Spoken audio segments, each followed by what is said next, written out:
Selamat pagi Bapak Ibu Saudara sekalian. Wah, sebuah kehormatan ya bisa berdiri di sini untuk membagikan firman.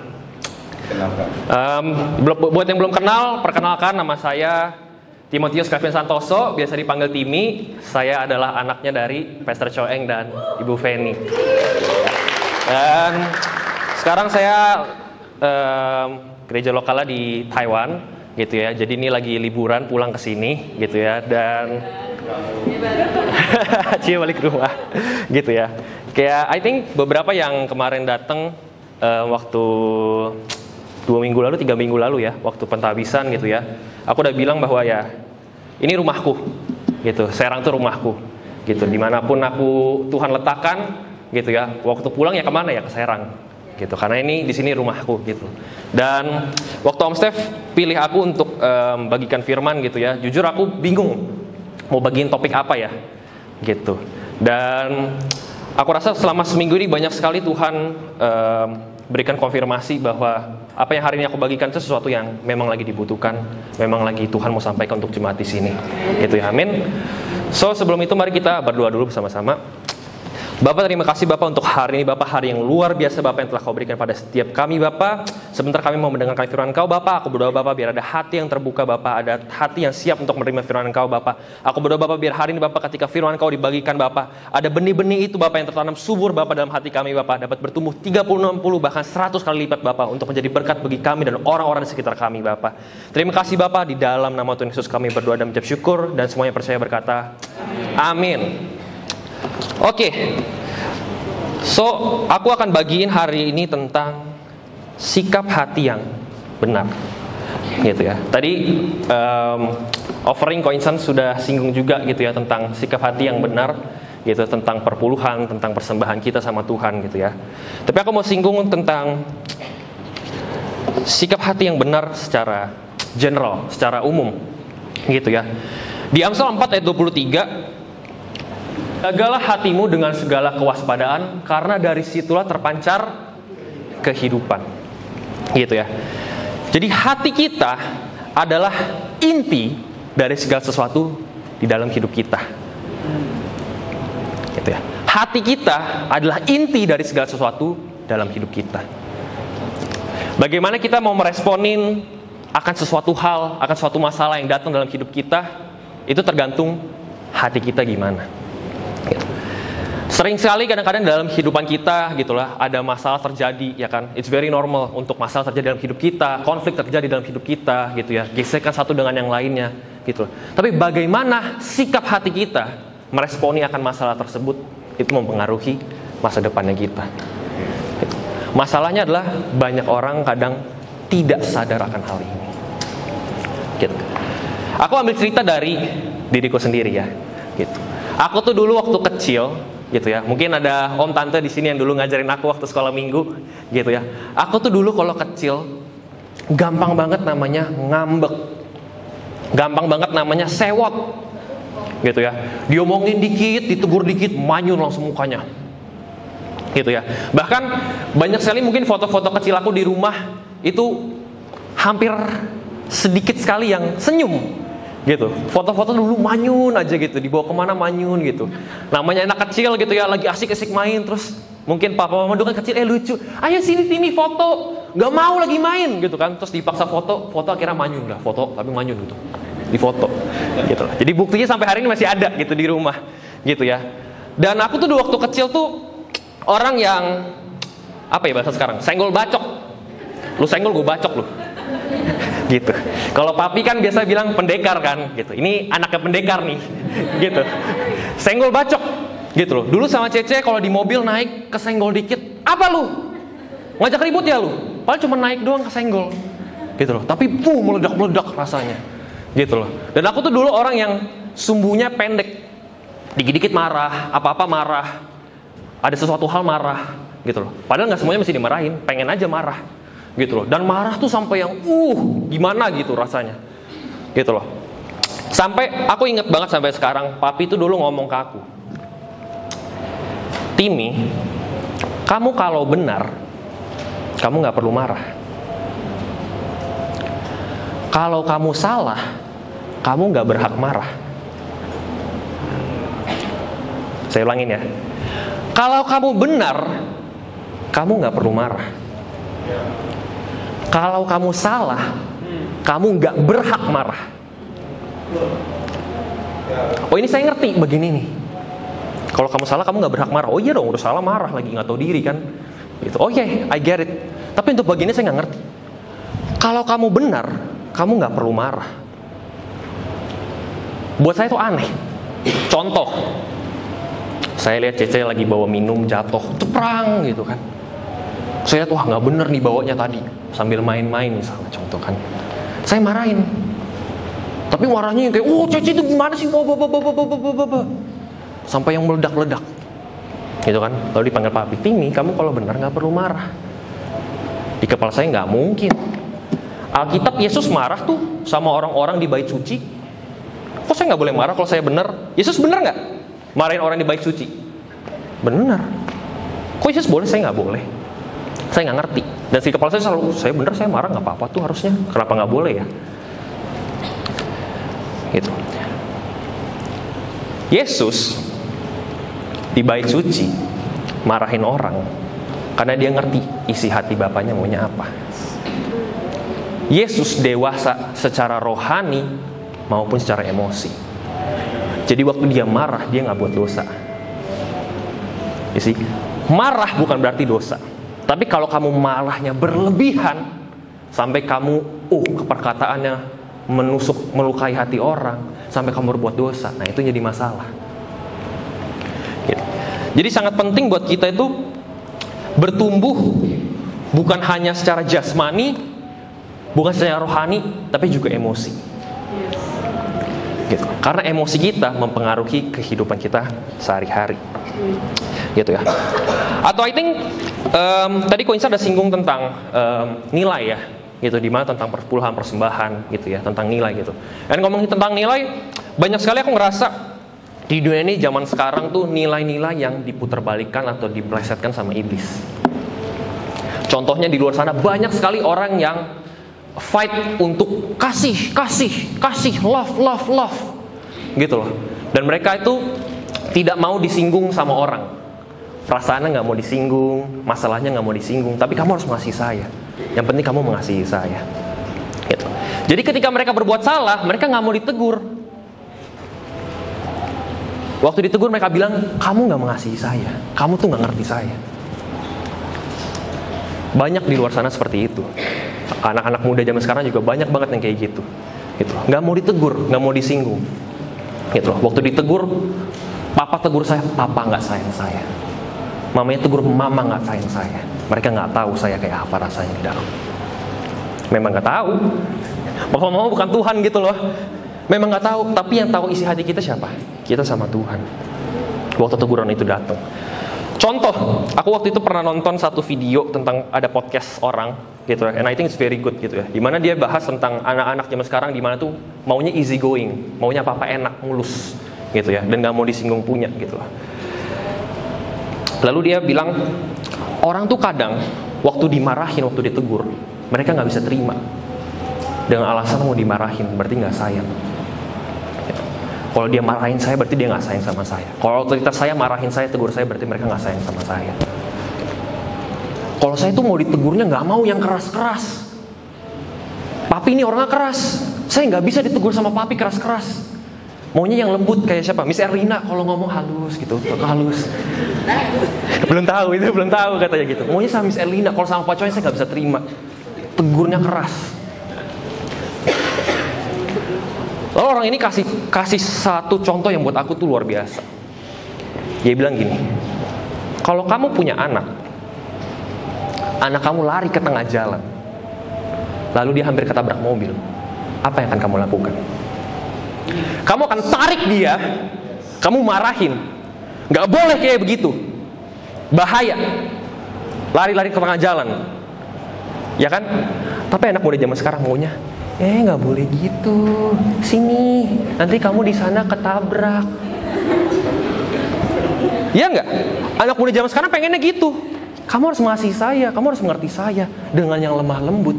Oh iya, tapi kalau kamu udah keterlaluan contoh kayak gitu, anak udah lari sampai tengah jalan, sini, jangan di tengah jalan, nanti kamu ketabrak mobil. Kita semua punya hati, tapi kita semua juga punya pikiran kan? Mati nggak itu anak? Mati. Yang bener aja, kamu lihat seseorang dalam bahaya, terus kamu mau ngatur yang selamatinnya harus lemah lembut. Jangan di situ, nggak bisa. Dia akan apa? Dia akan ambil anaknya, ditarik. Karena kenapa?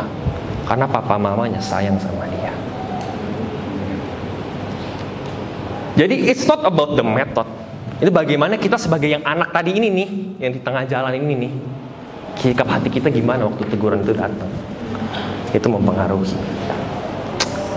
Amin. Gitu. Jadi terima kasih buat om tante yang dulu tegur aku waktu kecil bandel ya, itu mau colok-colok tangan ke colokan listrik ya, mau ngapain gitu ya. Thank you om tante kakak semuanya. Gitu. Ya. Jadi we move on ya tentang sikap hati gitu. Sikap hati yang benar akan menghasilkan respon yang benar. Gitu. Bagaimana sikap hatinya saya nih waktu saya ditegur, itu responnya saya. Jadi kalau ada orang yang responnya aneh, responnya nggak benar, suruh dia cek hatinya. Yes. Kita nggak bisa cek, suruh dia cek hatinya, tanya sama Tuhan. Waktu teguran itu datang, enak nggak? Enggak. Siapa di sini suka ditegur? Oh, suka ditegur. Siapa di sini suka ditegur? Ditegur enak nggak? Enggak. Kita realistis aja ya, gitu. Masih hidup di bumi kan, masih minjak kaki kan sama tanah, gitu. Ditegur enak nggak? Enggak, sakit. Kalau kata Pak, sakitnya di mana? Di sini. Gitu kan, kenapa? Di hati. Gitu. Tapi apakah respon sikap hatinya kita bener nggak waktu tanggepin tegurannya itu? Gitu. Nah, ngomongin tadi tentang diriku yang meluap-luap secara emosi. Papi mami ngomongin aku kayak gitu, aku tuh nggak ngerti. Ngeresponnya itu akhirnya kesel sendiri. Kenapa? Karena saya tahu saya nggak boleh marah yang berlebihan. Tapi di satu sisi saya nggak bisa kontrol emosinya saya. Aku ingat banget dulu mami selalu bilang, Timi, kamu tuh kalau marah mukanya jelek, kayak pepaya busuk. Ih, jelek, bau, gitu. Terus anak kecil kan, nggak mau, nggak suka, pokoknya ini. Ya udah jangan marah-marah gitu kan. Tapi nggak bisa aja, gitu loh. Nggak bisa aja. Aku sendiri akhirnya kesel sama diri sendiri karena kalau marah tuh sampai wah gimana gitu. Terus mami bilang, kamu kalau ada orang buat salah kamu harus maafin.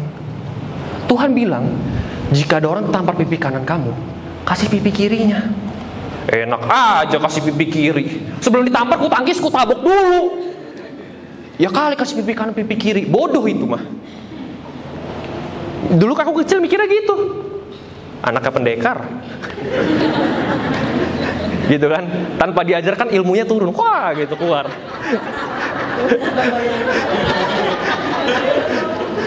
Gitu ya. Apalagi bukan maafin, doain mereka. Mustahil. Nggak mungkin. Lihat mukanya aja udah gedek, pengen gitu. Rasanya pengen pukul gitu. Doain. Enggak deh, kamsya. Makasih. Aku nggak ngerti caranya gimana namanya maafin orang, doain orang. Karena sikap hatinya nggak benar.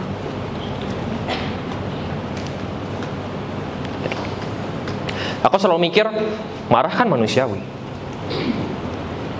Kita punya emosi, marah tuh normal kok.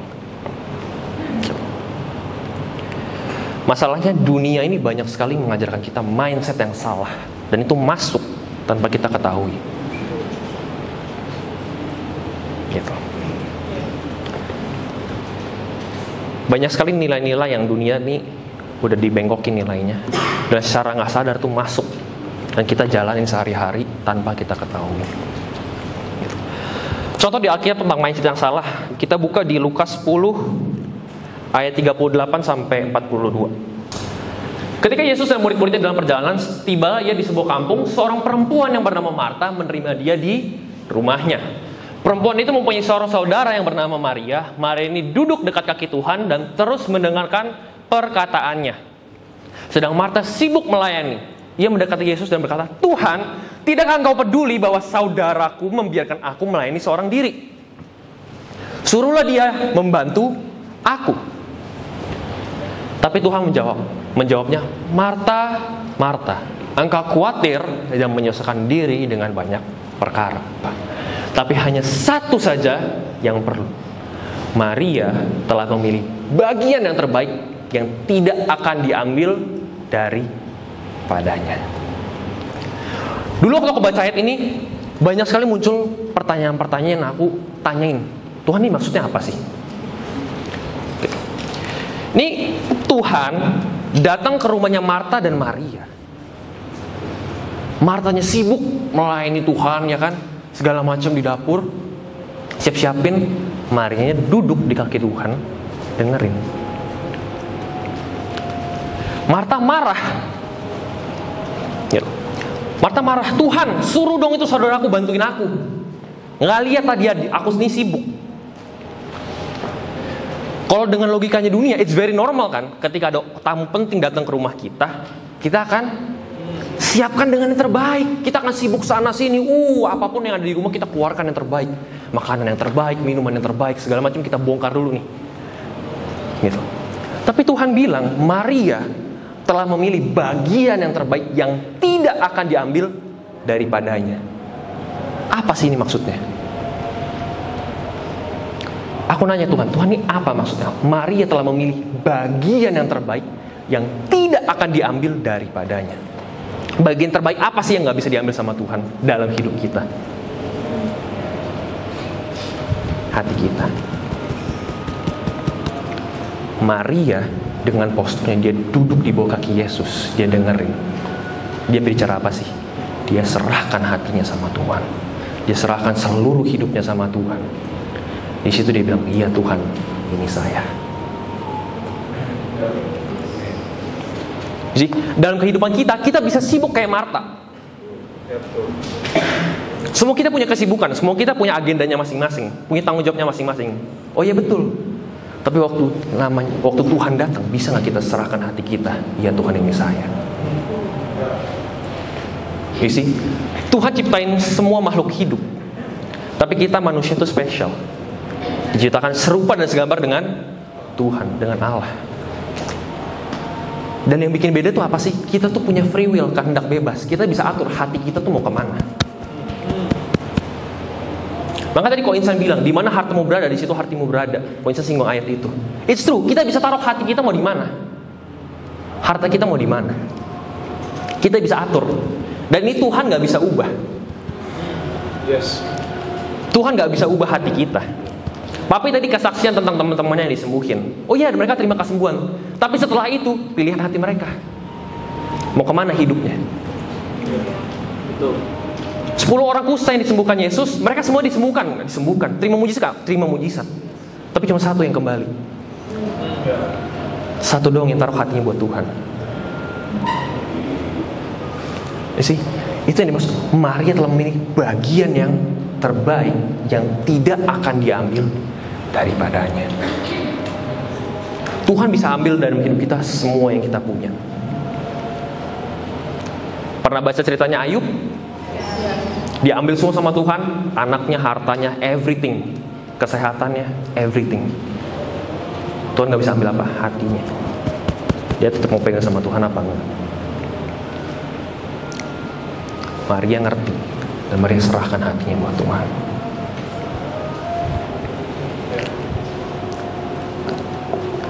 Kalau kita pakai logika dunia tadi, dan kita terus berpikir dengan logika dunia tadi, tanpa kita mau berpikir bagaimana cara Tuhan melihat, bagaimana cara Tuhan berpikir, hidup kita gak akan berubah. Hidup kita di situ-situ aja. Kenapa? Tuhan yang hadir, kita gak kasih hati kita. Kita sibuk buat yang lain. Lewat aja begitu udah. 10 orang kusta itu, Semuanya terima kesembuhan, semua terima mujizat. Cuma satu yang terima keselamatan. Lewat begitu aja. You see, kadang-kadang tuh kelihatannya sepele, cepat sekali, nggak kelihatan. Tapi bagaimana kita meresponi akan sesuatu hal itu mempengaruhi masa depannya kita.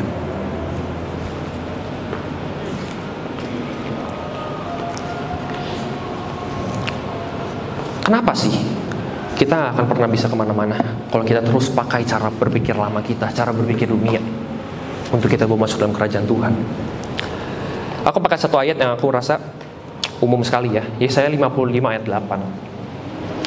Sebab rancanganku, Tuhan bilang, bukanlah rancangan, jalanmu bukanlah jalanku. Demikianlah firman Tuhan. Amin. So waktu kita marah, tadi saya bilang, Yesus marah di bait suci, kenapa saya nggak boleh marah? Tanya Tuhan. Rancanganku bukan rancanganmu, jalanmu bukan jalanku. Waktu kamu marah, Tuhan mau kamu marah apa enggak? Kamu tahu nggak isi hati Tuhan apa? Waktu kamu marah, bener nggak sikap hatinya kamu marah? Kamu marah untuk menegur tadi orang kayak anak sama bapaknya, atau kamu marah karena ego kamu tersinggung? Karena ada karakter jelek kamu yang tersinggung. Sama-sama marah loh, tapi itu dua hal yang berbeda. Ya sih, tergantung hati kita gimana. Kenapa? Karena Tuhan tuh suka kerja dengan cara yang gak masuk logika kita, gak masuk akal. Dari Serang ke Taiwan, mau dimasukin logika tuh gimana? Gak masuk logika. Tapi nyatanya Tuhan bekerja tuh. Kenapa? Rancanganku bukan rancanganmu, jalanmu bukan jalanmu. Demikianlah firman Tuhan.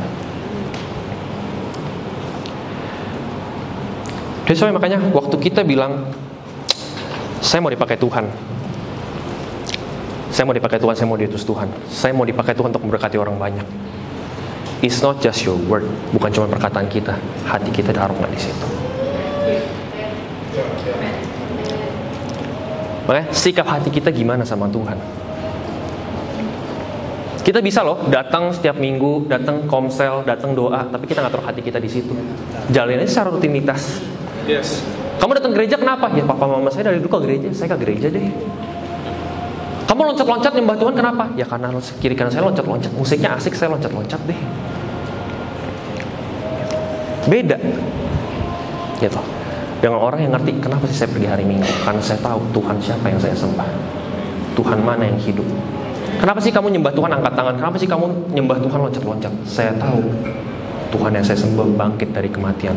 Tuhan yang saya sembah itu hidup di dalam saya. Dan that's why saya akan puji Tuhan, nyembah Tuhan dengan segenap kekuatan saya, segenap jiwa saya. Itu baru powerful. You see, itu sebabnya hati kita tuh pengaruh sekali. Kemana kita kehidupannya mau kemana sih? Pengaruh sekali ke masa depan kita kemana sih? Gitu. Hati kita itu pilihannya kita. Kenapa? Karena semua dimulai dari hati. Mazmur 119 ayat 112 ditulis, telah kucondongkan hatiku untuk melakukan ketetapan-ketetapanmu untuk selama-lamanya sampai saat akhir. Daud bilang, telah kucondongkan hatiku. NKJV versionnya ditulis, I have inclined my heart to perform your statutes forever to the very end. I've inclined. Ini aktif. Kita kadang sebagai orang Kristen tuh, Tuhan pakai saya, hati saya ambil aja Tuhan. Nih Tuhan ambil. Nggak bisa. Ditulis, telah kucondongkan hatiku. Tandanya apa? Aktif. Daud dengan sadar, dia tahu, dia memilih apa? Saya ikut firman-Nya Tuhan.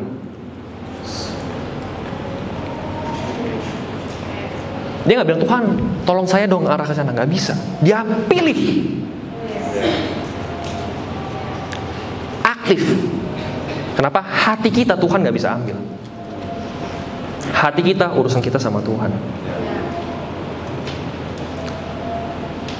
Itu sebabnya mujizat boleh ada, kesembuhan boleh ada, keselamatan boleh ada. Hati kamu mau ambil gak? Tergantung hati kita sama Tuhan.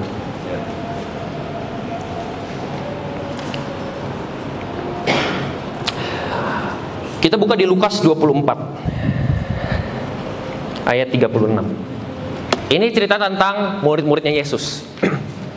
Dan sementara mereka bercakap-cakap tentang hal itu, Yesus tiba-tiba berdiri di tengah-tengah mereka dan berkata kepada mereka, "Damai sejahtera bagi kamu." Mereka terkejut dan takut dan menyangka bahwa mereka melihat hantu.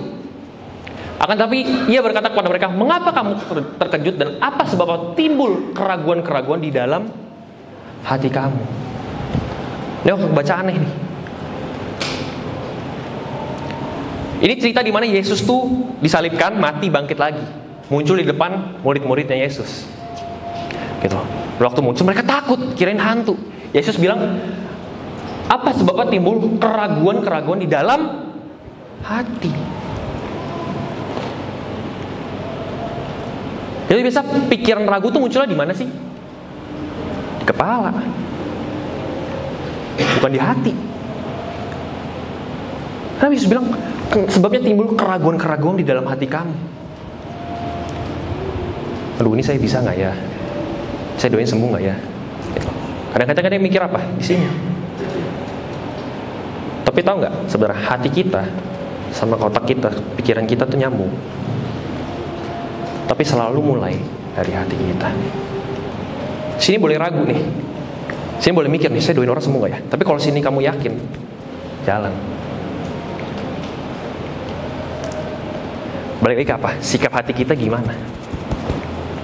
Hatinya kita gimana? Jadi pikiran yang muncul dalam pikiran kita itu terpengaruh dari sikap hati kita bagaimana. Orang yang pahit hatinya, dia akan terus berpikir tentang yang pahit. Bukan salah pikirannya, salah hatinya. Orang yang pahit, dia akan terus berpikir pahit. Orang mau ngapain dia, orang mau baikin dia pun, dia akan pikirnya pahit. Wah, dia baikin saya, ada apanya nih? Wah, hari ini dia salamin saya, senyumin, ada apanya nih? Padahal gak ada apa-apa. Kenapa responnya seperti itu? Hatinya gak benar, pikirannya jalan. Jadi, orang mau buat dosa, orang mau buat kesalahan, orang mau buat kriminal, itu bukan cuma kepalanya doang, hatinya udah gak benar. Hatinya kosong. Itu sebabnya muncul pikiran-pikiran yang aneh-aneh, muncul pikiran yang jahat-jahat. Kenapa? Hati dan pikiran kita tuh terhubung. Tapi semua dimulai dari hati kita. Itu sebabnya Yesus tanya sama muridnya, kenapa timbul keraguan-keraguan dalam hati kamu? Bukan pikiran, hati. Kenapa? Semua dimulai dari hati. Gitu ya. That's why ketika kita bilang kita mau dipakai Tuhan, hati kita tuh kita harus serahin. Hati kita tuh harus kita bersihkan sama Tuhan. Tuhan, saya punya ini gak benar nih. Saya punya karakter yang gak benar. Saya punya emosi yang gak benar. Saya punya kepahitan Tuhan. Saya punya luka Tuhan. Ini Tuhan, sembuhin saya, bantu saya. Dan itu perlu komitmen. Jadi diselamatkan, mendapatkan keselamatan dan komitmen untuk ikut Tuhan itu dua hal yang berbeda.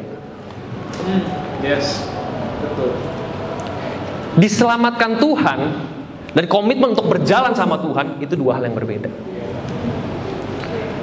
Waktu kamu bilang saya mau ikut Tuhan, kamu perlu condongin hati kamu ke Tuhan. Kita perlu condongin hati kita ke Tuhan. Tuhan, apapun yang terjadi, saya ikut. Mau susah, mau senang, mau pahit, mau manis, saya ikut Tuhan. Baru hidup kita bisa jadi orang Kristen yang berkemenangan. Amin. Aku buka satu ayat lagi. Ini kisah yang menurut aku sangat membekas buat aku pribadi. Markus 10 ayat 46 sampai 52. Ini kisah tentang Bartimeus, si orang buta. Lalu tiba Yesus dan murid-muridnya di Yeriko, dan ketika Yesus keluar dari Yeriko bersama-sama dengan murid-muridnya dan orang banyak yang berbondong-bondong, ada seorang pengemis yang buta bernama Bartimeus, anak Timeus, duduk di pinggir jalan. Ketika didengarnya bahwa itu adalah Yesus dari orang Nazaret, mulailah ia berseru, "Yesus anak Daud, kasihanilah aku."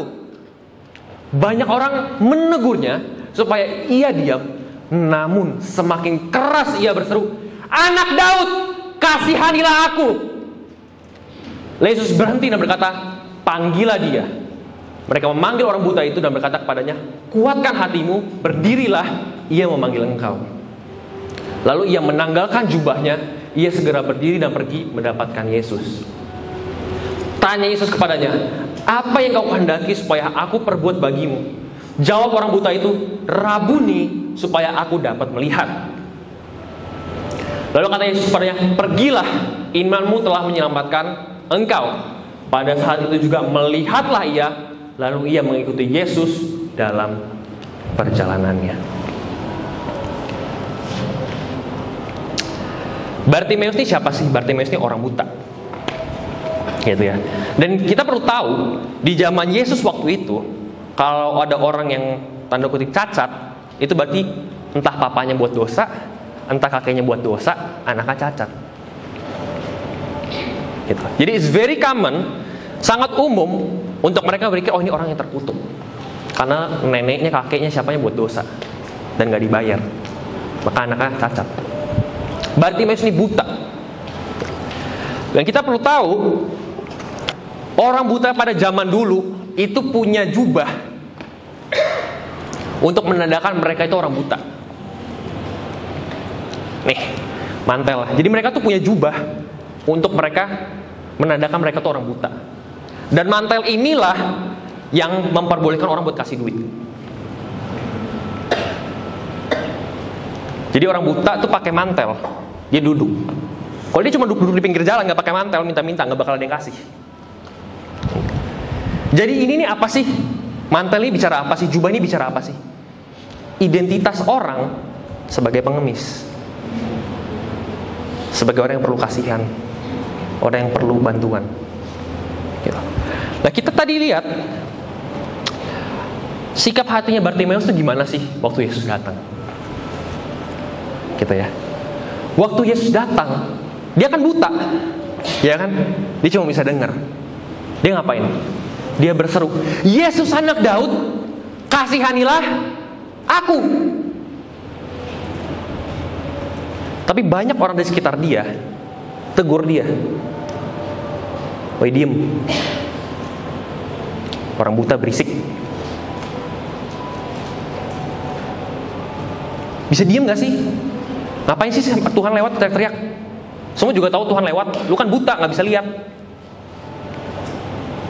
Ditegur, diem. Bartimeus responnya apa? Namun semakin keras hingga berseru, "Anak Daud, kasihanilah aku." Ayat selanjutnya bilang apa? Lalu Yesus berhenti. Lalu Yesus berhenti. Sikap hati yang benar menarik perhatian Tuhan. Yes.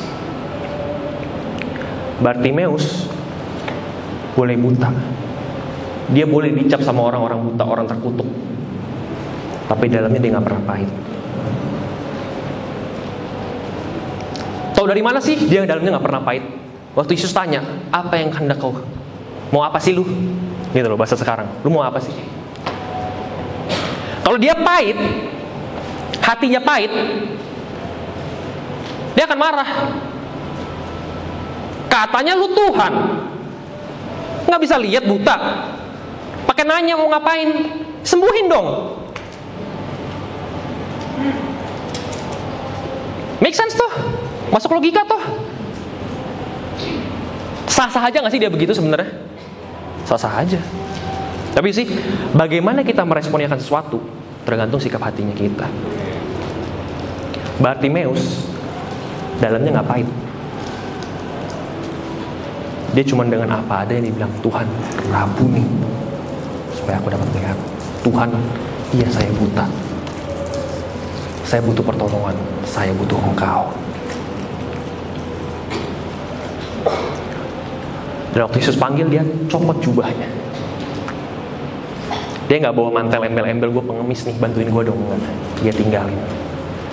Yesus bilang, pergilah, imanmu telah menyelamatkan kau. Pada saat itu juga melihatlah ia, lalu ia mengikuti Yesus dalam perjalanannya. Hari itu Bartimeus bukan hanya menerima penglihatannya. Hari itu dia terima keselamatan karena respon hatinya yang benar sama Tuhan. Ya sih, Papi dulu selalu bilang ke aku, Timi, kamu hatinya kalau benar, orang mau ngapain kamu nggak bakal ngapa-ngapain juga kok. Yes. Kalau kamu di dalam hati kamu udah aman, orang mau ledekin kamu, botak lah, kribo lah, pendek lah, tinggi lah, gendut lah, kurus lah, kamu nggak bakal ngapa-ngapain mereka. Kenapa? Hati kamu benar, kamu aman di dalam Tuhan. Kata-kata itu nggak bakal mempengaruhi kamu.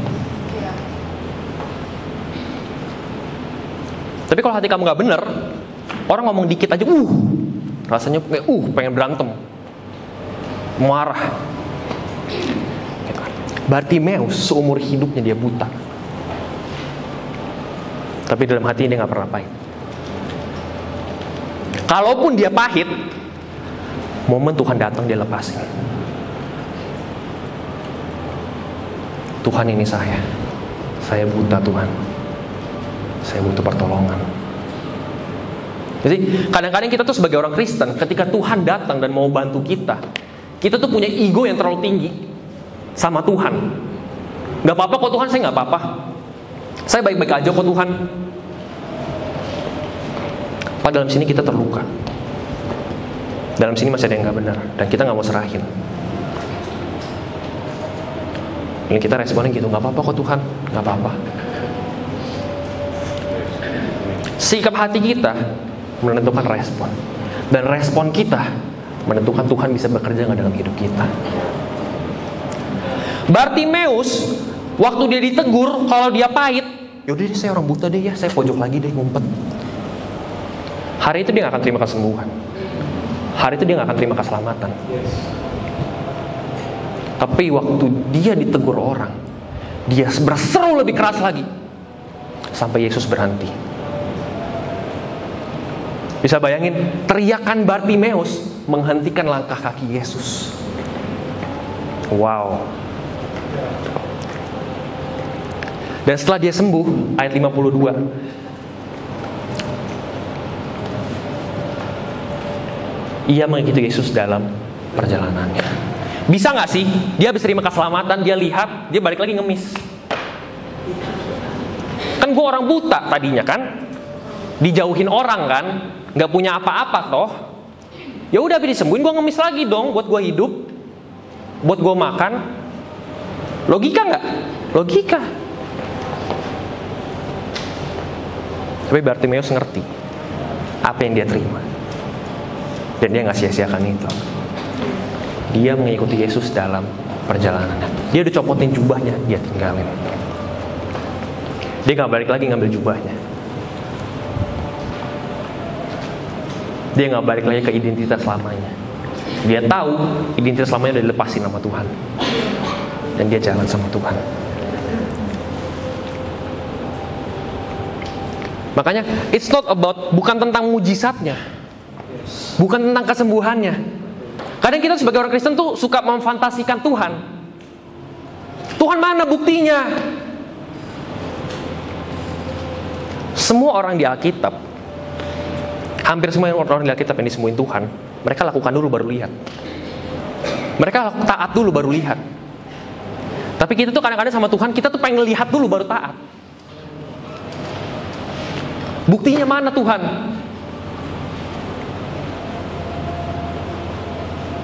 Kenapa? Kita punya ego di dalam yang melebihi bahkan Tuhan, sehingga waktu Tuhan datang kita nggak bisa lihat. Itu sebabnya makanya penting banget buat kita sebagai orang Kristen, orang yang sudah diselamatkan Tuhan tuh ngerti sikap hati saya itu mempengaruhi hidup saya loh. Bagaimana saya di dalam tuh mempengaruhi masa depan saya loh. Saya boleh lahir di Serang, saya boleh besar di Serang, tapi Tuhan buka pintu, saya mau ke sana. Waktu Tuhan buka pintu, saya mau ke sana. Kemana Tuhan buka pintu, saya ikutin aja. Kenapa? Telah kucondongkan hatiku buat firman Tuhan, buat Tuhan. Tuhan buka pintu di mana, saya ikut. Mas logika enggak. Tapi saya ikut.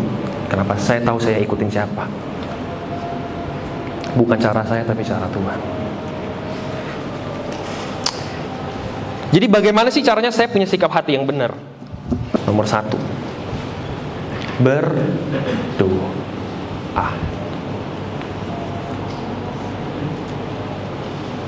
Tadi aku cerita di mana, dulu tuh kecil, wah emosinya bagaimana kan, meledak-ledak gitu.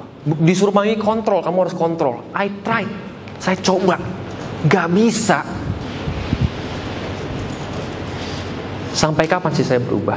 Sampai saya berdoa. 1 Tesalonika 5 ayat 17 ditulis, tetaplah berdoa.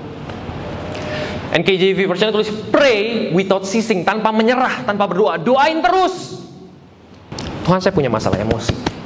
Bantu saya Tuhan, kasih saya hikmat untuk kontrol. Kasih saya pengertian Tuhan. Saya gak mau ngelukain orang-orang Tuhan. Amin. Sehari kah, 2 hari kah, 1 minggu, 2 minggu, gak tahu. Tapi apa? Tetaplah berdoa. Bagaimana cara berhenti berdoa tanpa henti-henti itu gak mungkin kan? Kita sehari-hari punya kesibukan, punya aktivitas masing-masing, punya agenda masing-masing. Tapi Tuhan bilang tetaplah berdoa. Terus kita sepanjang jalan berdoa terus, Tuhan dalam nama Yesus. Kunci apa sih? Bahasa roh. Hidup saya berubah sejak saya berbahasa roh setiap hari. Konsisten. Ada yang ingat dulu di gereja lama kita, di sekre lama, Om Steph bikin kelas doa hari Rabu untuk doa. Bagi yang ikut masih ingat gitu ya. Dan Om Steph bikin, ya kita bahasa roh setiap hari, nggak cuma hari Rabu ya, kita setiap hari di rumah doa masing-masing. Ini mulai dari 5 menit, 10 menit, 20 menit, 30 menit, sampai akhirnya 1 jam. Dan aku taat aja, saya lakukan, ikut gitu ya. Siapa yang mau berdiri buat gereja Serang? Siapa yang oke, ikut doa, oke. Ikut aja. Gitu. Aja pengajar tentang doa, tentang bahasa roh ya kan. Gitu loh.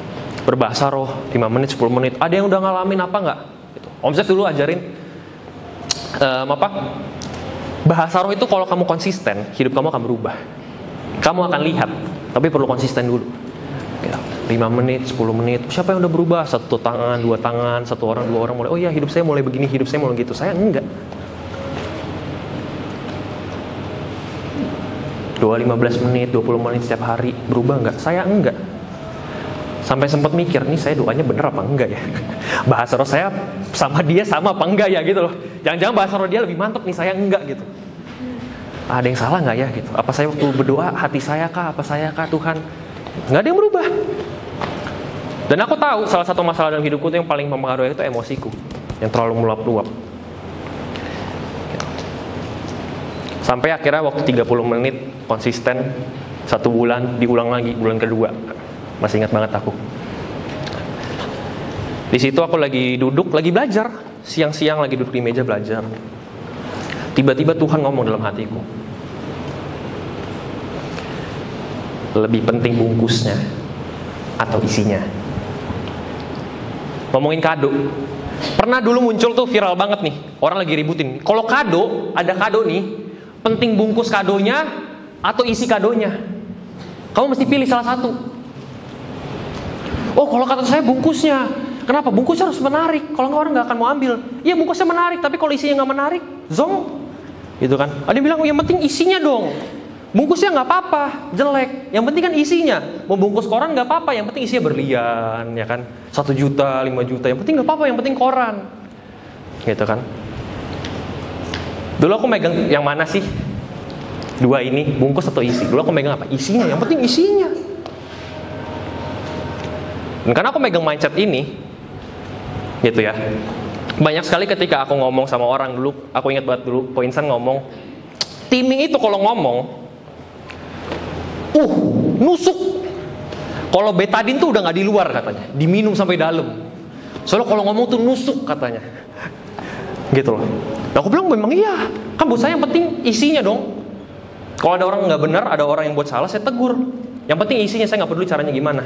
Habis saya tegur, kamu mau jungkir balik, mau gantung diri, mau apa, saya nggak peduli. Yang penting saya udah sampaikan firman Tuhan, terserah kamu sama Tuhan. Gitu. Sampai Roh Kudus bukain sama saya. Timi penting bungkusnya atau isinya? Saya bilang isinya Tuhan, bungkusnya nggak penting. Berlian dibungkus koran, yang berlian Tuhan, yang penting isinya. Sampai Tuhan bilang, iya kalau bungkusnya koran. Mohon maaf, kalau contoh berlian dibungkus koran, luarnya karena kotoran manusia, dilempar tengah jalan, ada yang tahu nggak isinya berlian? Nggak ada. Ada yang mau ambil nggak? Nggak ada. Diserok orang, dibuang, walaupun berlian dalamnya. Tapi sama, kalau bungkusnya bagus, isinya cuma kerikil, ya orang bisa buka, ya kecewa deh. Jadi Roh Kudus bilang sama saya apa? Timi, bungkusnya penting, isinya juga penting. Kamu boleh sampaikan kebenaran, tapi kalau caranya salah, orang nggak bisa terima. Betul. Jadi bukan masalah, ini yang penting mana, yang penting mana. Tanya Tuhan, Tuhan gimana? Kalau saya tetap kekeh, saya bilang, enggak Tuhan, pokoknya ini yang benar Tuhan, yang penting isinya, bungkusnya nggak penting. Saya kemana-mana akan tusukin orang terus. Ya mungkin saya bilang benar, ada firman Tuhannya, tapi saya akan bicara dengan tusukin orang terus. Lukain hatinya, lukain hatinya, lukain hatinya. Jadi teguran dari orang tua itu datang untuk membangun kita. Teguran datang dari otoritas itu untuk membangun kita. Tapi kalau cara tegurnya salah juga, dan bukannya membangun tapi malah mengkritik dan jadi jatuhin orang itu jadi salah. Aku punya kesaksian juga, dimana dulu aku pernah inget waktu itu kita mau RE, gitu ya. RE biasa kita 2 hari, Sabtu dan Minggu, gitu ya. Lalu entah kenapa aku biasa RE ya udah pelayanan ya kan, atau apa bantuin, that's it gitu. Tapi entah kenapa waktu itu RE 1 itu aku ngerasa ada yang spesial nih, Tuhan lagi mau sesuatu nih gitu. Dan untuk 2 hari itu aku bilang, aku komitmen diri sama Tuhan, aku bilang Tuhan, oke, selama 2 minggu RE itu aku nggak mau buka HP buat sosmed sembarangan, aku nggak mau main game, aku nggak mau bercandaan yang sembarangan, pokoknya aku mau khususin diri aku buat Tuhan. Aku pengen lihat Tuhan tuh mau ngapain sih di acara ini, karena aku ngerasa Tuhan lagi mau buat sesuatu yang spesial di hari itu. 2 hari itu gitu ya. Hari pertama RE berjalan seperti biasanya, sesi ya kan, altar call segala macam, nothing special gitu.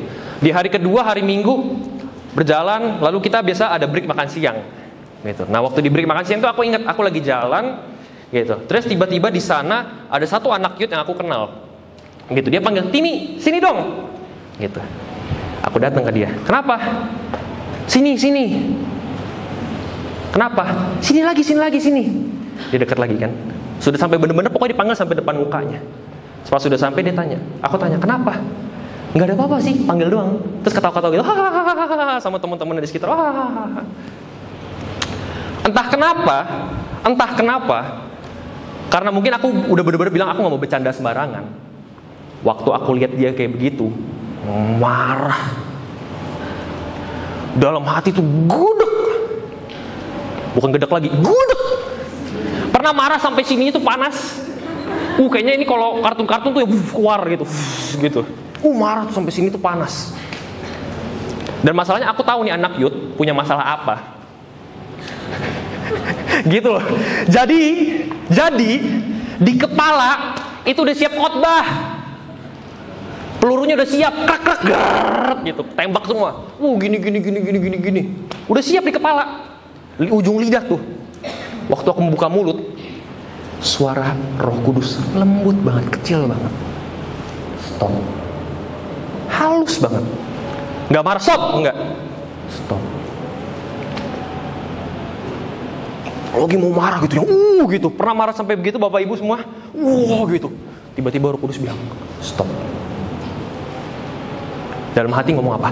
Tapi Tuhan, orangnya ada di depan muka nih, udah siap semua nih, mau khotbahin apa? Muncul lagi apa? Stop.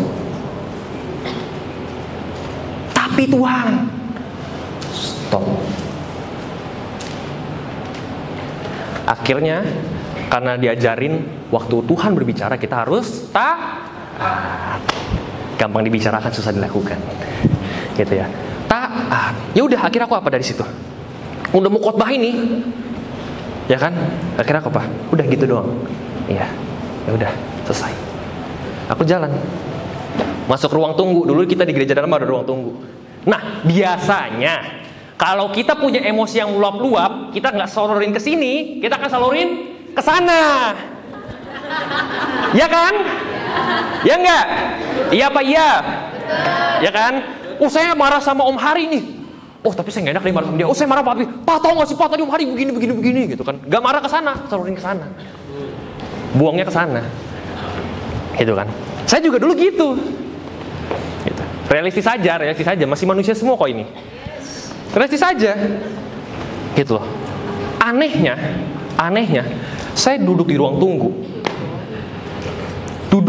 Momen saya duduk.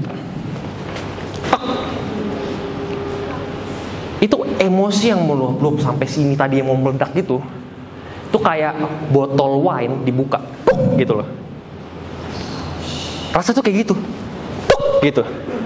Emosi tuh kayak si kayunya itu tuh yang nahannya itu tuh. Hilang aja. Hilang begitu saja. Saya masih manusia normal. Kalau saya nggak marah ke sini, saya akan marah ke sana. Gitu loh. Saya nggak cerita sini, saya akan cerita sana. Entah kenapa hari itu tiba-tiba hilang. Sampai saya tuh kayak korek-korek hati sendiri. Mana sih tadi marahnya sampai segitunya, kok nggak ada lagi ya gitu. Kok nggak ada lagi, mana? Nggak ada, hilang. Tiba-tiba ngerasa damai, tenang. Setenang itu sampai saya bengong sendiri. Apa ini Tuhan? Di situ saya keinget, waktu kamu taat sama firman Tuhan, berkata datang dengan sendiri. Nggak usah dikejar-kejar. Dan di situ saya dapat hikmat yang baru. Besoknya waktu saya lagi belajar lagi, tiba-tiba diingetin, Timi, ingat nggak kemarin kamu lagi mau marah terus nggak jadi? Ingat lah Tuhan, siapa nggak ingat? Marah sampai segitunya gitu kan? Ingat nggak? Dibukain sama Tuhan. Kamu sadar nggak? Kalau hari itu kamu marah sama orang itu, sama Yud itu bawa orang 5-6 orang baru di belakang dia. Datang RE, belum pernah ke gereja. Kamu sadar nggak? Kalau hari itu kamu marah sama dia, orang di belakang ngomong apa tentang Tuhan?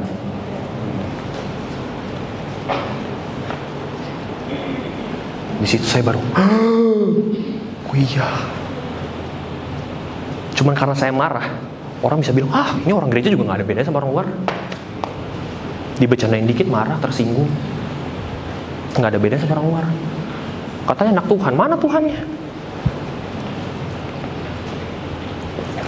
Saya nggak tahu sekarang itu anak-anak barunya kemana. Saya nggak tahu bahkan mereka siapa, gitu loh. Tapi saya bersyukur saat itu saya taat sama Tuhan. Saya bersyukur waktu Roh Kudus ingatkan saya pilih untuk apa? Taat. Kenapa sih? Karena waktu kita marah sampai yang meluap-luap, sering sekali itu kita nggak bisa lihat hal-hal yang kadang-kadang mestinya kita bisa lihat. Karena emosi kita terlalu Itu sebabnya kita nggak berjalan pakai daging kita jalan pakai roh. Dan itu sebabnya makanya kita berbahasa roh setiap hari,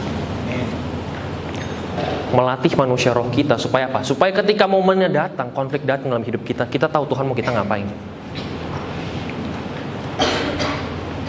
Bukan maunya saya, tapi maunya Tuhan. Tuhan mau saya ngapain, saya lakukan. Dan itu sebabnya kita perlu bangun doa. Tetaplah berdoa. Pray without ceasing. Jangan berhenti, jangan menyerah. Kamu punya masalah apa dalam hidup kamu, doain terus. Bahasa roh terus. Tuhan, saya nggak lihat buktinya mana. 15 menit, 20 menit orang berbahasa roh udah pada, iya saya ngalamin itu. Saya enggak. Tuhan punya waktunya masing-masing buat kita. Setiap kita di mata Tuhan itu kan spesial. Ya kan? Kalau kamu spesial, dia spesial, dia spesial, jangan bandingin sama dia. Udah unik sendiri kok. Tuhan punya rencananya sendiri buat kamu. Kok dia bahasa roh? Kok dia doain kayaknya sebentar doang kejawab, saya enggak ya? Ya nggak tahu. Ya jujur nih sama Tuhan. Nanti setelah lewat kamu baru tahu kenapa begitu. Yang penting hati kamu taat dulu aja, berdoa dulu aja. Jadi ketika kita berdoa, ketika kita menjadi peka akan suara Roh Kudus, hal-hal kecil yang menyinggung kita itu hilang aja gitu sendiri. Kebiasaan buruk kita hilang aja begitu sendiri. Dan dalam doa kita perlu ngapain sih? Bartimeus berseru, cry out bahasa Inggrisnya. Cry out. Pernah nonton film perang gitu ya? Terus teman baiknya, contoh ada tentara 2 gitu. Terus teman baiknya 1 mati di medan perang. Dia ngapain? Dia cry out. Dia keluarin semuanya. Waktu kita di hadapan Tuhan, kita perlu cry out. Turunin ego kita sama Tuhan. Tuhan, saya punya masalah ini. Tuhan, saya tahu hati saya gak benar. Bantu saya Tuhan. Kita perlu mengakui, kita perlu jadi vulnerable, jadi terbuka sama Tuhan. Di hadapan Tuhan tuh kita perlu terbuka. Kalau enggak, Tuhan gak bisa bekerja. Doa itu bukan cuma ngomel-ngomel ke Tuhan. Tuhan, hari ini aku begini, ketemu gini, kesal, punya masalah ini, selesai Tuhan, amin. Out. Doa itu 2 arah. Doa itu bicara apa sih? Hubungan. Relationship. Pernah punya teman yang kerjanya cuma ngomong doang, bisa pergi. Kamu jadi tong sampahnya gitu, cerita-cerita gitu, terus selesai cerita ya udah. Gitu. Nggak enak kan? Terus saya juga pengen kasih feedback nih dari ceritanya kamu. Gitu. Sama dengan Tuhan. Tuhan kita tuh sebuah pribadi. Jadi waktu kita ngobrol sama dia juga mau ngobrol sama kita. Waktu kita ceritakan masalah kita ke dia juga mau bantu kita untuk kasih solusi ke masalah kita. Masalahnya adalah kita mau dengerin apa enggak.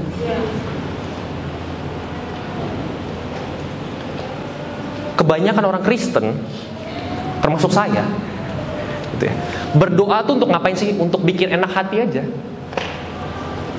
Lagi kesel, lagi apa? Curahin ke Tuhan, selesai, bye-bye. Nah, di sana masalahnya. Besok ada masalah lagi, Tuhan, selesai, bye-bye. Repeat, ulang lagi. Masalahnya situ-situ aja. Emosi lagi. Sampai kapan saya akan berubah? Sampai ketika saya berdoa, saya serahin ke Tuhan, saya dengar Tuhan tuh mau saya ngapain. Tuhan kasih saya hikmat dong. Kalau saya ngomong sama orang tuh gimana sih caranya? Tuhan bantu saya dong kontrol emosi. Roh Kudus bantu saya. Dan waktu di lapangan muncul kata tadi stop, saya stop. Tuhan bilang ngomong, saya ngomong. Tuhan bilang jangan ngomong, saya jangan ngomong. Itu sebabnya kita perlu bangun kehidupan doa kita. Itu langkah pertama untuk kita punya sikap hati yang benar. Gitu. Dan yang kedua apa sih? Hidup dipimpin oleh Roh. Gitu. Bahasa Roh meningkatkan manusia roh kita, dan kita harus mau dipimpin oleh Roh. Tadi Roh Kudus mau ngomong apa ya? Taat. Gitu. Jangan semau-maunya lagi. Gitu. Kadang-kadang tuh Roh Kudus ngomong sama kita dengan cara yang halus, lemah lembut. Gitu. Tapi kadang-kadang kitanya terlalu gedek, terlalu pengennya semaunya kita, sesuka hati kita aja. Ya saya lagi pengen marah, ya saya marah. Saya lagi gak suka sama dia, ya saya lembakin aja, sesuka hati kita. Di Alkitab ditulis Markus 14 ayat 38. Berjaga-jagalah dan berdoalah supaya kamu jangan jatuh ke dalam pencobaan. Roh memang penurut, tetapi daging lemah. Kita tuh masih hidup dalam daging loh. Kita diselamatkan sama Tuhan, roh kita diperbarui, jiwa kita enggak, tubuhnya enggak. Dagingnya masih ada nih. Dalam kehidupan kita sehari-hari, kita masih bisa buat dosa. Tuhan bilang apa? Roh yang penurut, tapi daging lemah. Itu sebabnya kita perlu berdoa, bangkitin manusia rohnya, supaya rohnya jadi lebih kuat daripada dagingnya. Waktu konfliknya datang, kita bisa taat sama rohnya dibanding daging kita. Bukan karena saya hebat, bukan karena saya kuat, tapi karena Tuhan di dalam saya yang bantu saya. Tanpa Tuhan yang ingetin saya nggak akan berhenti tadi. Habis tuh orang saya tembakin.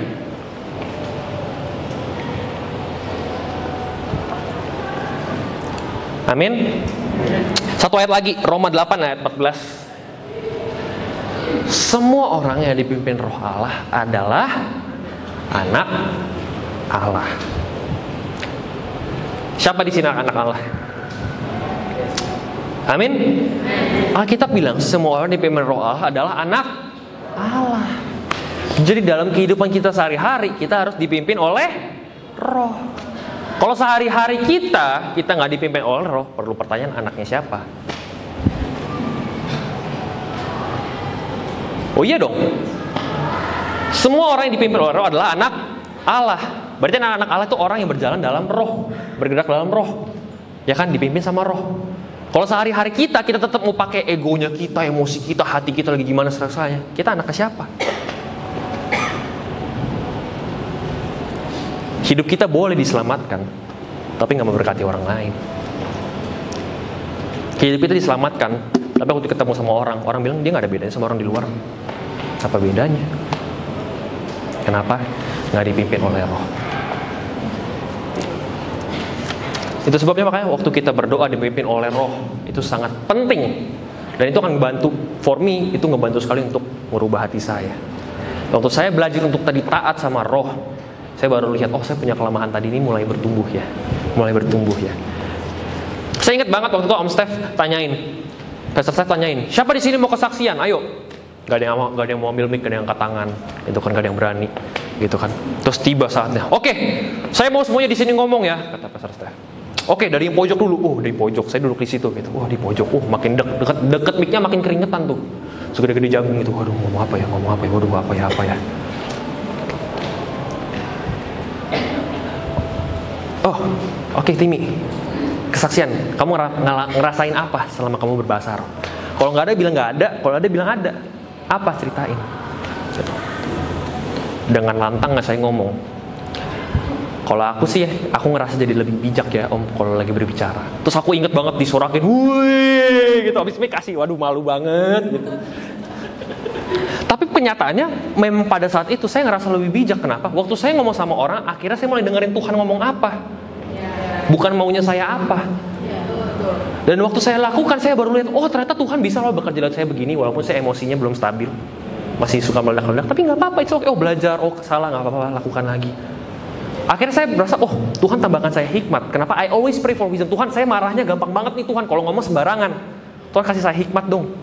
Give me wisdom and understanding. Kenapa sih Tuhan? Dan itu terjadi. So kalau terjadi, kenapa saya harus malu? Halo? Kadang-kadang kita tuh orang Kristen ngalami mujizat tapi disimpan sendiri.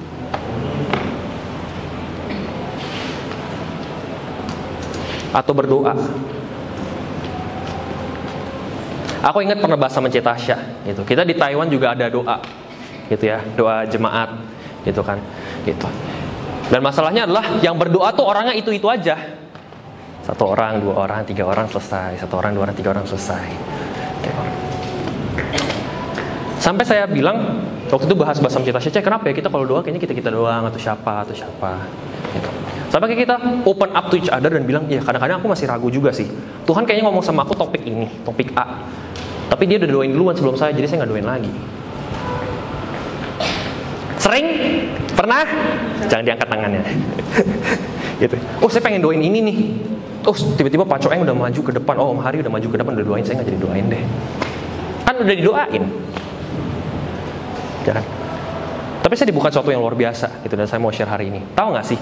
Ketika ada orang yang maju dan bawa topik yang sama dalam hati kita, waktu kita doakan, kita berikan konfirmasi buat orang yang doain tadi. Nguatin dia, nguatin saya. Dan waktu kita nggak bergerak dan diam sendiri, nggak ada yang dikuatkan. Ya sudah, dia jadi dia, saya jadi saya, selesai. Nggak ada kesatuannya. Emang masalahnya apa sih doain doa topik yang sama? Gak ada masalah toh. Cuma kadang-kadang kita tuh jadi masalah gitu. Selalu ada alasan untuk kita tidak ambil mic. Ayo siapa yang mau berdoa? Dia dulu deh, ini dulu deh, gitu kan. Dalam hati padahal ada nggak Tuhan ngomong? Mungkin ada. Kalau nggak ada pun nggak apa-apa gitu loh. Tapi kalau ada kita perlu bergerak, doakan. Kenapa? Kita perlu aktif. Kita perlu taruh hati kita di mana kan? Perlu responin. Kalau nggak terjadi, konfirmasi itu nggak akan terjadi. Dan kita lihat bagaimana TPI berubah waktu satu dua orang doain topik yang sama tapi kasih konfirmasi. Kamu ngerasa dikuatin nggak? Oh iya, kamu ngerasa dikuatin nggak? Iya, saya juga ngerasa dikuatin. Lalu sih, wow, ternyata gitu loh harusnya. Bukan tunggu-tungguan doa. Tapi saya nggak pintar ngomong. Saya nggak biasa pegang mic di depan. Saya juga nggak biasa. Saya juga nggak pernah tumpangin tangan. Lihat doang papi mami gimana pelayanan. Pernah doain orang langsung nggak? Enggak. Nggak pernah praktek langsung. Sampai akhirnya saya di sana, ya mau nggak mau praktek langsung toh. Siapa lagi? Mau panggil Pak Coeng ke sana, Pak. Ada orang yang lagi perlu didoain nih, Pak. Datang dong, Pak. Enggak. Kita anak-anak Allah kan? Dipimpin roh Allah kan? Ada kuasanya nggak dalam kita? Ada. Pakai. Amin. Jadi komitmen tadi untuk mengikuti Tuhan itu kunci untuk kita ngalamin kemenangan dalam hidup kita. Waktu kita komit, oh saya mau ikut Tuhan nih, apa mau terjadi Tuhan suruh saya apa, saya mau taat. Kita baru lihat bagaimana Tuhan bisa pakai hidup kita untuk memberkati orang lain. Iya. Oh, Tuhan suruh saya doa nih, tapi dia udah doain. Saya tetap berdoa. Kita baru lihat, oh ternyata saya bisa berdoa loh. Doa tuh gimana sih? Caranya di Alkitab ada nggak sih? Dalam nama Yesus. Kata-katanya gimana? Ya pakai sendiri. Tuhan taruh apa dalam hati kamu keluarin. Kenapa? Karena itu dari Tuhan sama kamu sendiri. Kamu keluarin. Mungkin orang ngomong sama Ko Insan, Tuhan ngomong sama Ko Insan, Tuhan ngomong sama papi, sama mami, sama Cita Asya, sama Tori. Beda-beda. Kalau lagi doa, terus topiknya beda, why not? Kalau memang Tuhan yang taruh beban di hari kita, kenapa kita nggak berani keluarin? Sih, kadang-kadang kita sebagai orang Kristen terlalu egois. Tuhan kasih sesuatu buat kita, Tuhan kasih lihat kita akan sesuatu masalah, satu hal yang perlu kita doakan, dan kita keep it by ourselves. Kita nggak bergerak dalam roh. Tuhan suruh doa, jangan ya Tuhan. Aku pernah punya pengalaman, waktu lagi doa rame-rame, Tuhan tiba-tiba kasih satu topik. Aku lupa topiknya apa, tapi aku masih ingat sampai hari ini, aku hari itu nggak berani doain. Karena takut ambil mic ke depan.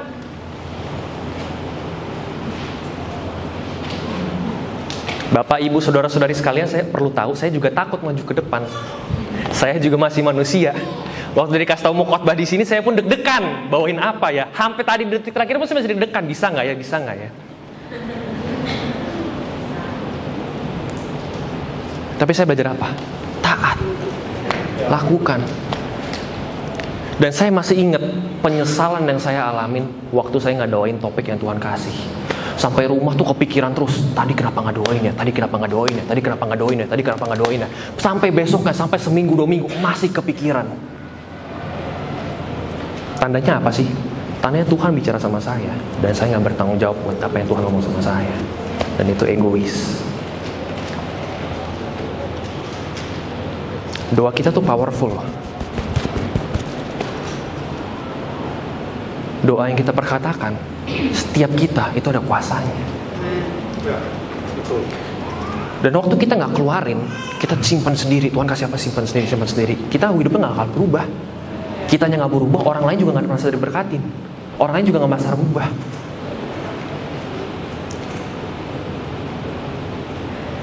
Tapi saya belajar dari kesalahan saya. Wah, nyesel. Rasa nyesel tuh nggak hilang-hilang gitu loh. Kayak udah bilang sama Tuhan, iya sih saya tahu saya salah gitu loh. rasanya tuh nggak hilang aja gitu dalam hati, kayak waduh kemarin kenapa nggak doain ya gitu. Sampai akhirnya apa? Oke dari Tuhan, saya belajar buat taat deh. Tuhan ngomong apa sama saya? Mau cuma 1 topik, 2 topik, belum ada yang doain, saya nggak mau tahu. Saya nggak bisa Tuhan ngomong apa, saya doain.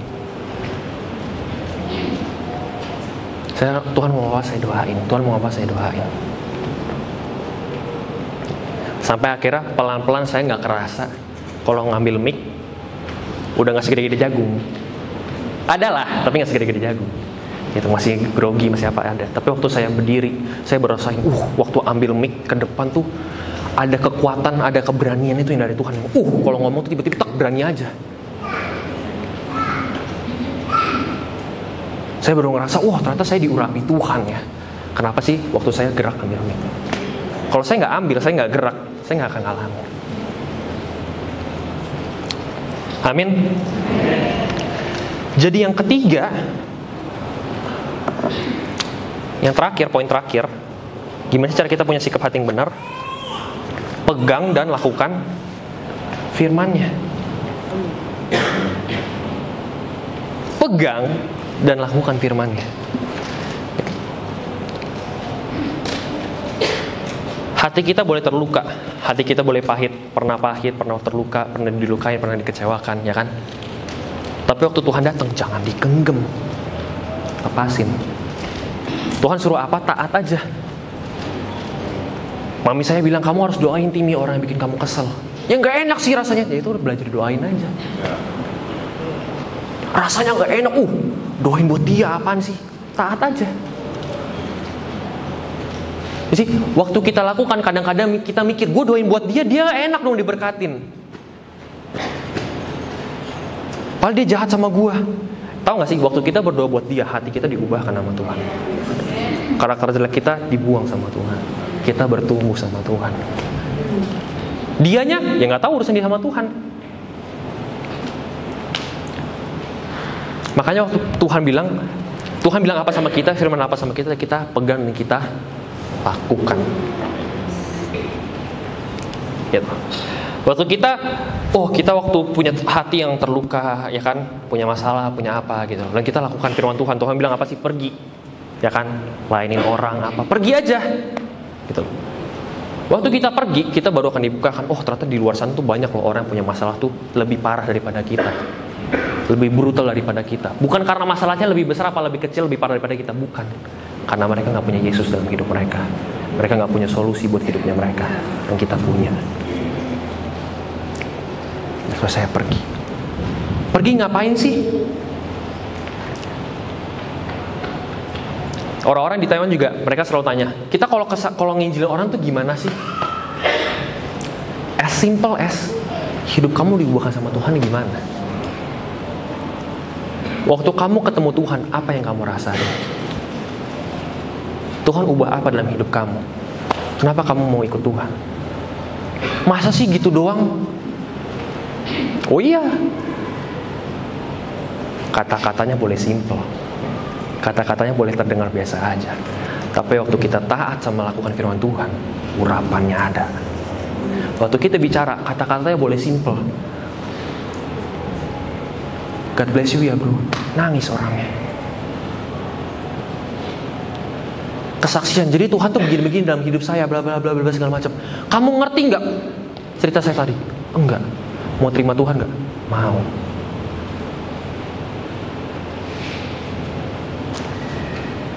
Aneh. Tapi faktanya Tuhan tetap bekerja. Dan kita nggak akan pernah tahu sampai kita bergerak, sampai kita lakukan. Jadi aku bakal review lagi 3 poin gimana sih cara sikap hati kita berubah. Berdoa, hidup dipimpin oleh Roh, dan yang terakhir pegang dan lakukan firman Tuhan. Amin. Kita di Taipei juga banyak hal yang baru ya buat aku pribadi gitu ya, yang kita hadapin di sana kayak ini gimana ya, itu gimana ya gitu kan, ketemu orang begini gimana ya, ketemu orang gitu gimana ya gitu. Dan ini ada beberapa ayat yang mungkin aku bakal share yang buat aku sendiri aku selalu pegang gitu ya dalam pelayanan aku. Di 1 Yohanes 2 ayat 27, sebab di dalam diri kamu tetap ada pengurapan yang telah kamu terima daripadanya. Karena itu tidak perlu kamu diajar oleh orang lain, tetapi sebagaimana pengurapan yang mengajar kamu tentang segala sesuatu, dan pengajaran itu benar, tidak dusta, sebagaimana ia dahulu telah mengajar kamu, demikianlah hendaknya kamu tetap tinggal di dalam Dia. Aku mau kasih kesaksian. Aku pernah ditanyain sama salah satu jemaat di Taipei, gitu ya. Dia bilang, "Tim, bantuin aku sih. Aku tuh baca, orangnya ceritanya baru bertobat, gitu, baru kenal Tuhan. Terus aku bilang, baca kitab aja mulai, gitu kan. Dia bacain. Dia bilang, Tim, aku tuh baca kitab Roma nggak pernah ngerti, Tim, maksudnya apa? Kok susah banget ya ditelannya? Ditelannya tuh susah," dia bilang. Dicerna susah, nggak ngerti. Aku bilang, "Oh yaudah, nanti kita ketemuan, kita bahas aja." Gitu. Dan ini orangnya pinter, gitu loh. Kalau baca tuh logikanya jalan. Jadi kalau ada yang aneh tuh dia tanyain terus. Gitu. Waktu ditanyain, "Tim, ini maksudnya gimana sih? Roma yang ini ayat gini gimana sih? Yang ini gimana sih?" Buat saya pribadi, saya nggak pernah pikirin hal-hal ini yang saya mau jelasin ke dia. Tapi waktu dia tanya, entah kenapa saya bisa jawab. Gak ada yang pernah ngajarin saya. Entah kenapa saya bisa jawab aja pertanyaan dia. Firman ini maksudnya apa sih? Oh, ini maksudnya begini. Jadi begini segala macam. Sampai akhirnya dia ngerti. Selesai dijelasin, dia tanya, "Tim, kok kamu bisa ngerti sih? Ini kayak gini. Saya bilang, "Saya juga nggak tahu." Jujur, saya bilang ke dia, entah kenapa saya nggak pernah kepikiran jawaban yang saya kasih ke kamu kalau kamu nggak nanya ke saya. Gitu. Dia bilang, "Oh iya, serius? Iya, kamu nggak pernah ngajarin ini ke orang lain?" "Enggak, kamu pertama kali nih saya ajarin kayak begini." "Oh iya. Siapa yang ngajarin?" "Nggak ada." "Ayatnya di mana?" "Di sini. Sebab di dalam diri kamu tetap ada pengurapan telah kamu terima daripadanya." Setiap kita udah disuapin Tuhan. Setiap kita ada Roh Kudusnya, Dia yang ngajarin kita. Itu sebabnya waktu kita pergi nginjilin orang, doain orang, doanya gimana ya? Nginjilinnya pakai kata-katanya gimana? Ayatnya dari mana? Tanya Tuhan. Roh Kudus yang bantuin kita. Cara saya nginjilin Ko Insan dan saya nginjilin Papi beda. Mungkin inti firman sama, tapi caranya kan beda. Kenapa? Setiap kita manusia unik. Gak bisa dipatokin nih kayak pabrik gitu, cetakan begini dicetakin ke sini, cetakin ke sini. Gak bisa gitu. Injil itu kekuatan Allah, jangan pakai kekuatan sendiri. And then next verse, Yeremia 29 ayat 11. Dikatakan Tuhan bilang, "Sebab aku ini mengetahui rancangan-rancangan apa yang ada padaku mengenai kamu. Demikianlah firman Tuhan, yaitu rancangan damai sejahtera dan bukan rancangan kecelakaan, untuk memberikan kepadamu hari depan yang penuh harapan." Jadi waktu aku lagi ragu, aduh ini bisa gak ya? Tuhan, kalau aku doain orang gini sembuh gak ya? Kalau saya usir setannya sembuh, usir keluar gak ya setannya? Nanti kalau gagal gimana ya? Gagal, no worry. Tuhan bilang apa? Rancangan-rancangan apa berlaku mengenai kamu. Tuhan udah tahu. Lakukan aja. Oh, nanti kalau saya doain sembuh apa enggak ya? Urusan Tuhan. Kamu taat aja. Hati kamu taat aja. Jangan ngatur-ngatur Tuhan. Tuhan, saya mau saya doain orangnya ini sekali pokoknya sembuh ya. Tapi kamu gak pernah doain orang. Suruh doain aja, nanti deh Tuhan dia aja deh. Sembuh gak orangnya? Enggak. Yang penting apa? Taat dulu. Oh, kok Pak Coeng doain orang sekali langsung sembuh sih? Saya doain orangnya 2 jam sembuh, enggak, tambah sakit. Iya. Kenapa ya? Ya nggak tahu. Saya tahu firman Tuhan bilang saya doa tumpangin atas orang sakit sembuh. Saya pegang itu. Urusan sembuh nggak sembuh, ya nggak tahu. Saya tuh tahu Tuhan saya Tuhan yang menyembuhkan. Saya tumpangin tangan orang sakit harus sembuh. That's it. Nggak usah dicari sana sini, kenapa ya, salah siapa ya apa. That's it, selesai. Gitu. Filipi 2 ayat 9 sampai 10. Ini ayat terakhir yang saya bakal bagikan hari ini. Itulah sebabnya Allah sangat meninggikan dia dan menurunkan kepadanya nama di atas segala nama, supaya dalam nama Yesus bertekuk lutut segala ada di langit, yang ada di atas bumi, dan yang ada di bawah bumi. Setiap kita udah punya nama di atas segala nama. Takut apa lagi? Tuhan kita tuh Tuhan yang hidup loh. Bukan cuma hidup hari Minggu. Halo? Gak cuma hari Minggu. Dia hidup dari Senin, Selasa, Rabu, Kamis, Jumat, Sabtu, Minggu. Dan namanya adalah nama di atas segala nama. Saya akan tutup dengan satu kesaksian. Saya ajarin sama anak-anak di sana, di Taipei. Di Taipei itu cuacanya suka banget berubahnya tuh ekstrim. Gitu. Lagi panas tiba-tiba bisa hujan, terus hilang aja begitu, lagi panas lagi. Tiba-tiba anginnya kencang, hujan lagi, panas lagi. Jadi kita tuh kemana-mana selalu bawa payung kecil. Itu udah umum banget deh. Gitu, kita kemana-mana bawa payung.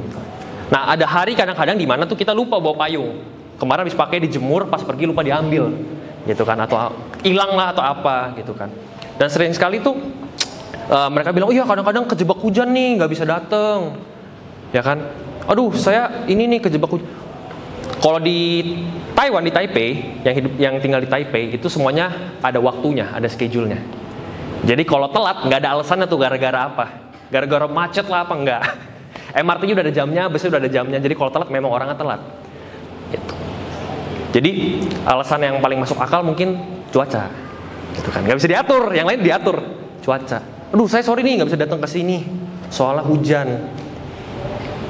Saya ajarin sama mereka, Tuhan kamu hidup nggak sih? Hidup kan? Tuhan tahu nggak kamu ngapain? Tahu. Doain. Suruh hujannya berhenti. Oh bisa gitu ya kok? Cobain aja, aku bilang. Aku dulu dari kecil udah sering sama mami sama papi, gitu ya, kecil-kecil pergi les musik.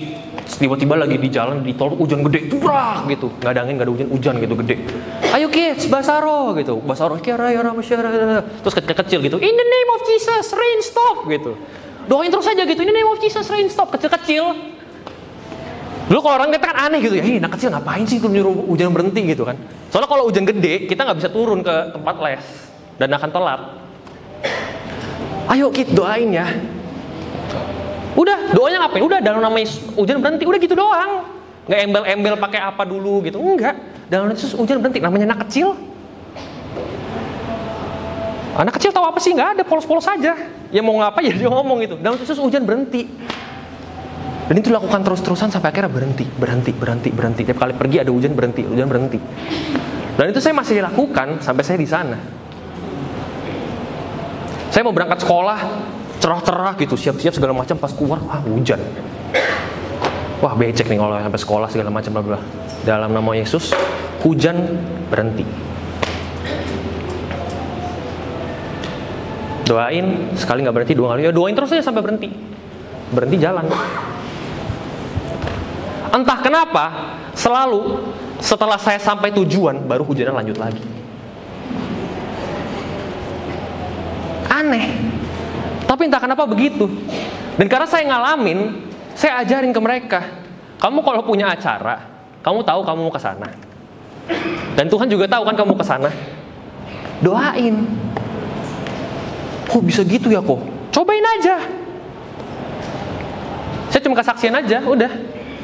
Seminggu, 2 minggu lewat. Setelah sebulan mereka ngomong, kok beneran loh. Aku kan pulang sekolah capek banget. Aku cuma bilang, Tuhan di MRT siapin kursi 1 dong. Padahal tuh peak hour kok. Pulang orang kerja, orang sekolah pulang semua. Entah kenapa ada 1 kursi tuh gak ada yang dudukin kok. Buat saya. Dan saya percaya Tuhan yang sediain karena saya berdoa. Wow. Kok iya kok beneran. Saya mau berangkat sekolah. Kemarin hujan gede banget. Terus saya bilang saya mau jalan ke kelas tuh gak punya payung kok. Jadi saya doain hujan berhenti. Oh wow. Tuhan jadi hidup. Bukan cuma hari Minggu, sehari-hari kita ngalamin. Waktu kita ngalamin kayak gitu, hati kita berubah. Kita akhirnya bergerak dipimpin sama Roh. Kita tahu, oh Tuhan maunya saya ngapain ya? Tuhan maunya saya ngapain ya? Dan kita akan jadi peka. Amin.